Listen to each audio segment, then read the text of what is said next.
आज हम राजा विक्रमादित्य और दैत्य डिंबिकासुर की कहानी के बारे में बात करेंगे। एक ऐसा राज की बात बताऊंगा जिसे सुनकर आपकी रूह कांप जाएगी। प्राचीन भारतीय लोक कथाओं और पुराणों से जुड़ी हुई है। हालांकि इस विशेष कथा का कोई स्पष्ट ऐतिहासिक स्रोत नहीं है, लेकिन विक्रमादित्य के नाम से जुड़ी कई दंत कथाएं और बेताल पच्चीसी जैसी कहानियां प्रसिद्ध है। एक बार उज्जैनी, वर्तमान उज्जैन के प्रतापी राजा विक्रमादित्य को ज्ञात हुआ कि एक शक्तिशाली दैत्य डिंबिकासुर ने एक नगर पर आतंक मचा रखा है।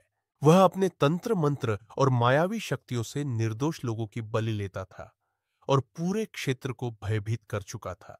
राजा विक्रमादित्य, जो न्यायप्रिय और वीर योद्धा थे, अपने दरबारियों और विद्वानों से इस समस्या का समाधान पूछते हैं। एक विद्वान आर्षि बताते हैं कि डिंबिकासुर को किसी साधारण हथियार से नहीं मारा जा सकता, बल्कि उसे परास्त करने के लिए एक विशेष दिव्य खड्ग, तलवार की आवश्यकता होगी, जिसे पाने के लिए विक्रमादित्य को कठिन तपस्या करनी होगी। डिंबिकासुर से युद्ध। राजा विक्रमादित्य ने मां काली की घोर उपासना की, जिससे प्रसन्न होकर देवी ने उन्हें एक दिव्य खड्ग प्रदान किया। जब राजा डिंबिकासुर से युद्ध करने पहुंचे तो उन्होंने पाया कि यह दैत्य एक मायावी योद्धा था, जो बार बार अदृश्य होकर वार करता था।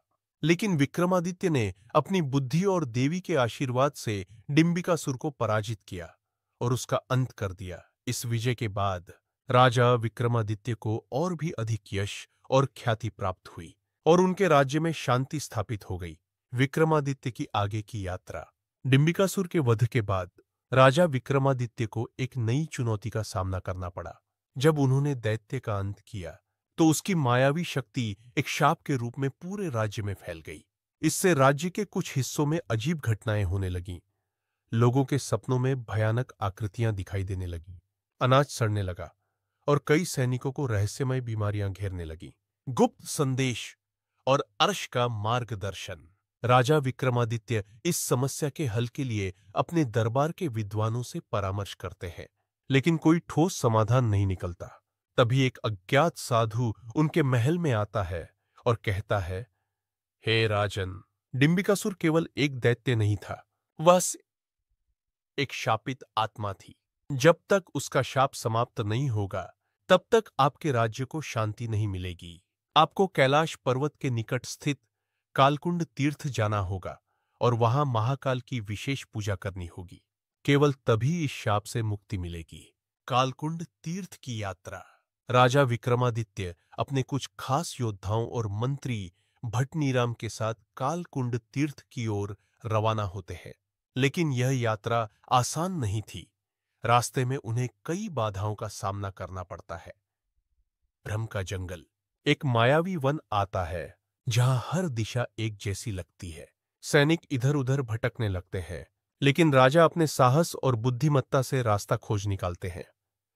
नागलोक का द्वार। एक विशाल नाग उन्हें रोकता है और कहता है कि आगे जाने के लिए विक्रमादित्य को उसकी एक कठिन पहेली का उत्तर देना होगा। राजा अपनी विद्वत्ता से पहेली हल कर नागलोक का आशीर्वाद प्राप्त करते हैं। भूतों की नगरी। एक सुनसान गांव आता है जहां केवल आत्माएं रहती हैं। वे विक्रमादित्य से आग्रह करती हैं कि वे उनकी मुक्ति के लिए तर्पण करें। राजा उनकी सहायता करते हैं और आत्माएं उन्हें एक रहस्यमय मंत्र देती है जो आगे उनके काम आता है। महाकाल की कृपा और शाप से मुक्ति। कई कठिनाइयों को पार करने के बाद राजा विक्रमादित्य कालकुंड तीर्थ पहुंचते हैं और महाकाल की घोर तपस्या करते हैं। उनकी भक्ति से प्रसन्न होकर स्वयं महाकाल प्रकट होते हैं और उन्हें आशीर्वाद देते हैं। महाकाल के आशीर्वाद से डिंबिकासुर का शाप समाप्त हो जाता है और विक्रमादित्य विजयी होकर अपने राज्य लौटते हैं। उनके राज्य में फिर से सुख शांति स्थापित होती है और यह कहानी हमेशा के लिए अमर हो जाती है। आज हम राजा विक्रमादित्य और दैत्य राजा विक्रमादित्य की नई परीक्षा। डिंबिकासुर के शाप से मुक्ति पाने और महाकाल का आशीर्वाद प्राप्त करने के बाद राजा विक्रमादित्य अपने राज्य उज्जैनी लौट आए। राज्य में फिर से शांति स्थापित हो गई, लेकिन यह ज्यादा समय तक नहीं टिक सकी। कुछ महीनों बाद महल में एक अजीब घटना घटी। राजा के राजमहल में अचानक एक रहस्यमयी ध्वनि गूंजने लगी। यह ध्वनि हर रात ठीक मध्यरात्रि को सुनाई देती और इसके साथ ही महल के आसपास अजीबोगरीब घटनाएं घटने लगती। रहस्यमयी ध्वनि की खोज। राजा विक्रमादित्य ने इस घटना की जांच करने के लिए अपने सबसे योग्य सैनिकों को तैनात किया, लेकिन हर कोई भयभीत होकर वापस लौट आया। किसी को कोई ठोस सुराग नहीं मिला। आखिरकार राजा ने खुद इस रहस्य की गहराई में जाने का निर्णय लिया। रात के समय वे अकेले महल के एक गुप्त भाग में गए जहां से ध्वनि आ रही थी। जैसे ही उन्होंने तलवार निकालकर आगे कदम बढ़ाया, अचानक एक रहस्यमयी छाया उनके सामने प्रकट हुई। वह कोई और नहीं बल्कि डिंबिकासुर की आत्मा थी, जो महाकाल के आशीर्वाद के बावजूद मुक्त नहीं हुई थी। डिंबिकासुर की आत्मा का रहस्य। डिंबिकासुर की आत्मा ने कहा, हे विक्रमादित्य, तुमने मुझे अपने शौर्य से हराया, लेकिन मेरी मुक्ति अभी भी पूरी नहीं हुई है। जब तक तुम मेरी अधूरी प्रतिज्ञा को पूरा नहीं करोगे, तब तक मेरा आत्मा इस धरती पर भटकती रहेगी। राजा विक्रमादित्य ने आत्मा से उसकी प्रतिज्ञा के बारे में पूछा। डिंबिकासुर ने बताया कि उसकी आत्मा को पूर्ण शांति तभी मिलेगी जब वह स्वयं कालवन के पिशाच द्वार से गुजरकर अपने कर्मों का प्रायश्चित करेगा। लेकिन इस द्वार को खोलने के लिए एक शुद्ध आत्मा का बलिदान आवश्यक था। विक्रमादित्य का बलिदान।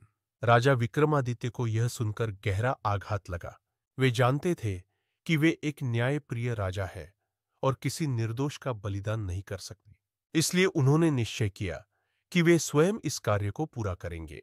वे महाकाल मंदिर गए और घोर तपस्या की। महाकाल प्रकट हुए और बोले, हे विक्रम, तुम धर्म और न्याय के प्रतीक हो। मैं तुम्हारी परीक्षा ले रहा था। तुमने यह सिद्ध कर दिया कि एक सच्चा राजा अपने राज्य और न्याय के लिए कुछ भी कर सकता है।